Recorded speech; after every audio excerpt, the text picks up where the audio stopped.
Gente, el video de hoy tiene de todo.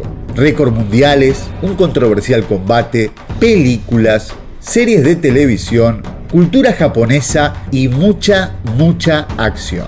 Así que te aconsejo que te prepares un té con limón y miel, porque hoy, en Historias Express, hablaremos de la vida del villano más conocido, respetado y querido de Argentina. El maestro Néstor Barcelo. El dragón. Podríamos decir que esta historia comienza hace más de 50 años en Avellaneda, Buenos Aires, Argentina, con un padre de profesión chapista que cuando tenía algo de tiempo libre solía llevar a su pequeño hijo Néstor al cine a ver una película. Entre las favoritas, las protagonizadas por Toshiro Mifune y dirigidas por el gran Akira Kurosawa, en las que el honor, la disciplina y el valor de los samuráis son el eje preponderante de la trama.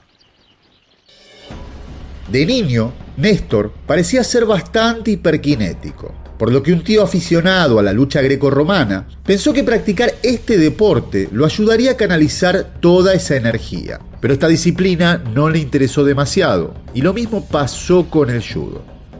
Pero cuando Néstor conoció el Karate-Do, distinta fue la historia. Podríamos decir que fue amor a primera vista. Y estoy hablando de esos amores que despiertan una pasión que te acompaña de por vida. Sus primeros pasos los daría en la escuela Judokan Kenshukai del maestro Hideo Yoshida, gran promotor del Karate-Do en nuestro país. Gracias a esta formación y por supuesto talento y compromiso absoluto hacia la disciplina, llegó a convertirse 3 veces en campeón sudamericano, 2 en campeón nacional y 4 en campeón bonaerense. Pero lo que les voy a contar a continuación fue sin dudas lo que lo llevó a trascender fuera de este ámbito y hacerse famoso, no solo en Argentina, sino también en varios países de Latinoamérica. Y es que ya en los 80, alejado de la competición y dedicado a dar clases, le surgió la oportunidad de trabajar en televisión y lo haría en el programa A Todo Color, conducido por el queridísimo Fernando Bravo. El ciclo se transmitía en Canal 7 ATC, el canal estatal, en donde estaba encargado de la parte de entretenimiento. Una tarde, como sabían que practicaba karate, le propusieron romper unas barras de hielo y dijo que sí, tal vez pensando de que su respuesta iba a depender su continuidad en el programa. La realidad es que en su vida ni siquiera había visto una. Se preparó para el desafío y su presentación fue todo un éxito, a tal punto que fue convocado por el mismísimo Gerardo Sofovich a hacer lo mismo en el programa más visto de Argentina, en el que semana a semana se iría aumentando la dificultad, llegando a romper hasta 10 barras juntas de una sola vez. Esto llamó tanto la atención que le abrió las puertas de varios países de América Latina y participó, entre otros, del programa Fantástico, emitido por el Canal 2 de Caracas, Venezuela, donde conoció a Guy William, el Zorro, con quien forjaría una gran amistad. Un día, en la noche del domingo, el ciclo de Gerardo Sofovich, invitaron a Héctor Echavarría, según él, poseedor del título de campeón del mundo de karate, kung fu y campeón mundial de kickboxing. Héctor Echavarría, el hombre más peligroso del mundo. ¿Está chequeado? Echavarría se presentó en el ciclo y luego de con una patada quitarle de la boca a Sofovich un cigarrillo, desafió a Barcé a una pelea de full contact en el Superdomo de la ciudad de Mar del Plata. Ay, cómo me gustan estas cosas. El combate sería a 6 rounds. En los 3 primeros dominaría Néstor y en los otros 3 Echavarría. El final sería empate, porque era solamente una exhibición.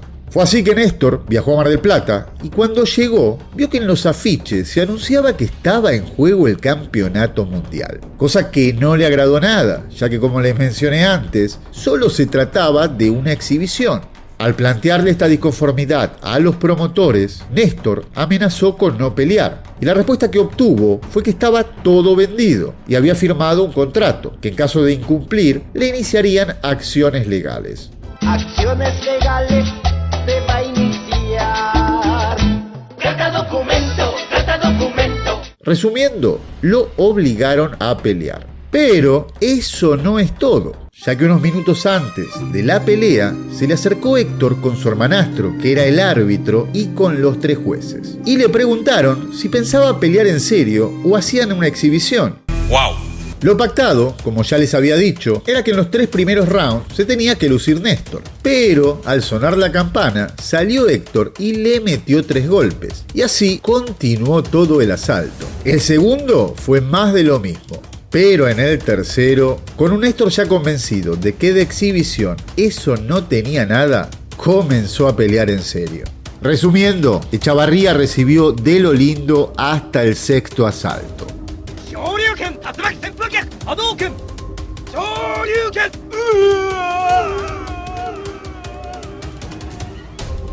Y besó la lona 4 veces, a tal punto que terminó con cirugía en la cara. Cuando terminó todo y el árbitro anunció un empate, la gente quería romper todo. Y lo peor es que a Néstor jamás le pagaron. Héctor Echavarría, el hombre más peligroso del mundo. Les dejo un enlace de la pelea completa en la descripción. De forma paralela a sus presentaciones en televisión, Néstor seguía impartiendo clases en un gimnasio al que solía ir caminando y pasaba por la puerta de Argentina Sonofilm, la productora cinematográfica más importante de la época. Un día recibió un llamado telefónico en el que le decían que querían reunirse con él para proponerle ser la estrella de una película. Al día siguiente se reunió con el productor Carlos Mentasi, quien le comentó que todos los días lo miraba pasar desde la ventana de su oficina y que lo veía con condiciones para interpretar al villano de la película que en ese momento se estaba gestando. Y así fue que el maestro Néstor Barcé fue contratado para encarnar al mítico dragón, el villano de la película Los Exterminators, una comedia de acción con los capocómicos Guillermo Francella y Emilio Dizzi. Su participación generó una gran sensación en el público.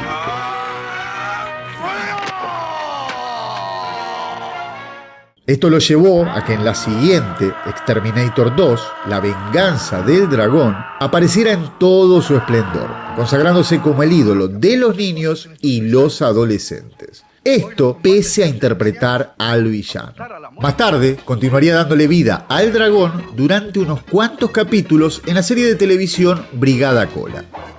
En diciembre de 2007, sorprendió a una multitud en el mítico estadio Luna Park, consiguiendo un nuevo récord mundial, luego de romper 52 barras de hielo. El dragón se valió del canto de su mano derecha para romper una a una 13 filas de 4 barras cada una, de un espesor de 25 centímetros por 25 centímetros y 1 metro de largo.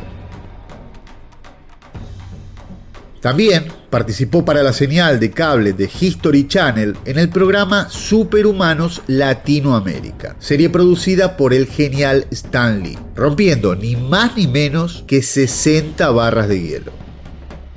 Durante 10 años encabezó un espectáculo de exhibición en el jardín japonés, difundiendo la cultura samurái, presentando un espectáculo con armaduras hechas por él mismo, de forma completamente artesanal, en placas de hierro y cuero, creadas de la misma manera como se hacía en la antigüedad, respetando fielmente su diseño a partir de planos originales. Y todo esto al mismo tiempo que compartía sus conocimientos en su escuela de karate de Avellaneda, Satsuma Dojo.